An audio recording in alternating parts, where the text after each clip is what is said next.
राधे श्याम, स्वागत है आप सभी भक्तों का। मैं चंद्र दर्शन वृंदावन धाम से। मेरे साथ एक विदेशी भक्त हैं, उनसे हम बात करेंगे उनके आध्यात्मिक जीवन के बारे में। चलिए शुरू करते हैं। What's your good name? I'm Manasik Shadas. Manasik Shadas. What was your name before? Manfred. Manfred. Yes. Manfred. Prabhu, how did you know about Vrindavan?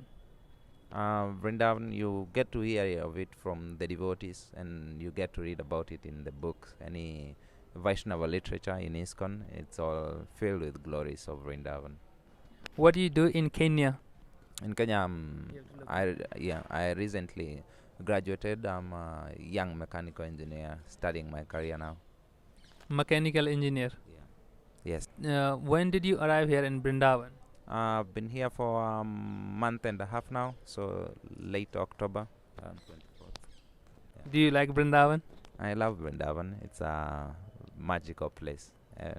If you get any opportunity to stay here in Vrindavan for whole life, of course I would take it without thinking twice. Vrindavan is the place anyone should be. It's home, away from home, I'd say. Why you are here in Vrindavan? You are young. You studied engineering. You can go somewhere else in another country, make money, enjoy your life. It doesn't mean I don't want to make money. Vrindavan is still, regardless of how much more money you could make in some other place. I mean, I'm more inclined to spirituality, and Vrindavan is the heartbeat of spiritual life. I like Kirtan. 24-hour Kirtan is practiced in Vrindavan, or rather it's available in a Krishna Balaram temple here. So I'm here for the whole spiritual experience. I mean, all the Goswamis, the temples, Srila Prabhupada, everything, it's all here. Yeah, you like here in Vrindavan Parikrama, Kirtan and Sadhu Sant. How do you feel about all the things? These things are very spiritually purifying, I'd say. You know, like I went for parikrama the other day. You get to meet all these devotees, all these people practicing spiritual life, all these opportunities for purification. You can ask questions, you can offer obeisances, you can get prasad, you can share intimately with other devotees. These experiences are incomparable. You can't get them anywhere else. And you are very fortunate that you are in Vrindavan. Yeah. Every single person, they don't honk the horn. You just say Radhe Radhe. How do you feel about that? That's expected. I understand. You know, Radharani is a very exalted personality, and she is the queen here. So it all builds up to the expectation of the place. It makes the place more spiritual. People could honk and say anything else, but then they say Radhe Radhe or Hare Krishna, which is really good. Yeah. Do you go around for parikrama and some darsans and some other stuff? Like on Ekadashi, that is our day before yesterday, we went for Vrindavan parikrama. So apart from the times we are in service, the ashram allows the devotees to do parikrama, go for obeisances to other places securely. So yeah, I do that as well in association of other devotees. Vrindavan parikrama is 12 kilometer around, and Govardhan parikrama is 21 kilometer. First time you did, how did you feel about it? Well, it's like first time I did, I was very excited. I didn't even notice it was 21 kilometers or 13 for Vrindavan, because then I'm seeing new things all through. The devotees are explaining along the way. This is Kesi God. This is what this demon was killed. This is where Krishna did this. This is where these people do this, and then you get to see all these babajis along the way. Get to see people doing Dandavat Parikrama on the way. It's all so interesting. You don't notice that you're getting tired. Even your feet will hurt later when you're finished the whole thing. But the experience is very intriguing. So, Prabhu, how did you start your spiritual life? So, in Nairobi, there is devotees there trying to spread the movement, that kind of thing. So, they have centers where students live, and the temple center is open for the public, I think, to some extent. So, I learned of the philosophy from there by associating with the devotees over there. Do you like here in Vrindavan, like temples? So many people comes here in Vrindavan. They're just chanting Radhe Radhe, singing Hare Krishna and dancing in the temple. You see every day. Yeah. How do you feel about it? You see, it's explained in the scriptures that the congregation or chanting of Krishna's names is the Yuga Dharma, rather that's the way to purify ourselves this age. So any place that is being practiced is very dear. So the whole environment, or rather the whole atmosphere, is just surcharged with all this spiritual energy. So I like it. anything that anyone would wish for. Do you like Indian culture? Yeah, Vedic culture is very nice. I mean, it's the most elaborate culture I've ever seen. So it's very interesting and intriguing to kind of learn about and experience bit by bit. Do you like Indian people here? Yeah, the people here, especially in Vrindavan, they're very kind. Like you mentioned, everyone is greeting you with Radhe Radhe. Who wouldn't like that? It's the best. Yeah. And what about the Kenya? How was your life in Kenya? How was you living your life before you were not devotee? I've been prior to this. Most of my time has been spent in school. Like I mentioned, I recently came out of college, so I'd say I've been living a typical Christian student life. You know, school, church, association here and there. I'm a kind of a calm person. Yeah. How old are you? I'm 25 now. 25. What do you do here in the temple? What's your seva? My seva, I'm serving in 24-hour kirtan. It's my inclination, Till what time to what time? so I'm doing 10 a.m. to 1 p.m. and 10 p.m. to 1 a.m. Yes. Night time. Yes. Daytime and nighttime, both time here. How do you feel about the 24-hour kirtan? It's the best. I mean, we should remember Krishna 24 hours a day, and people are chanting Krishna's names 24 hours a day.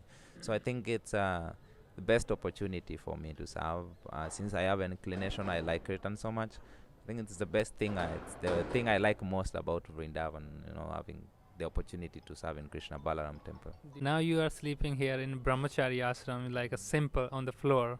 How do you feel about that? Well, I think it's all in the experience, like I mentioned, the mindset that comes with it. I think the Brahmachari ashram is designed in such a way to give a person a certain kind of training, a certain kind of experience. You know, you simplify your environment as much as possible so that you can constantly remember Krishna, and that's what is offered here. I think that's more dear than any other good facilities I may have had anywhere. I mean, I appreciate them, but for now, for the experience I'm going for, the spiritual experience and spiritual growth, this place is perfect.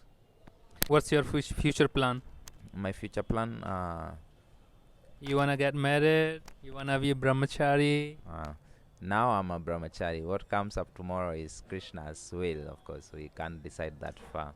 I mean, we most of the time materially we can't control anything. We can only control the choices we make in the present. Of course, there's some planning, but everything will be revealed as time goes by. So I'd say what I become in future, of course, it's Krishna who knows best. But I have some plans. For example, in the temple, I'm not only serving, but I'm also learning.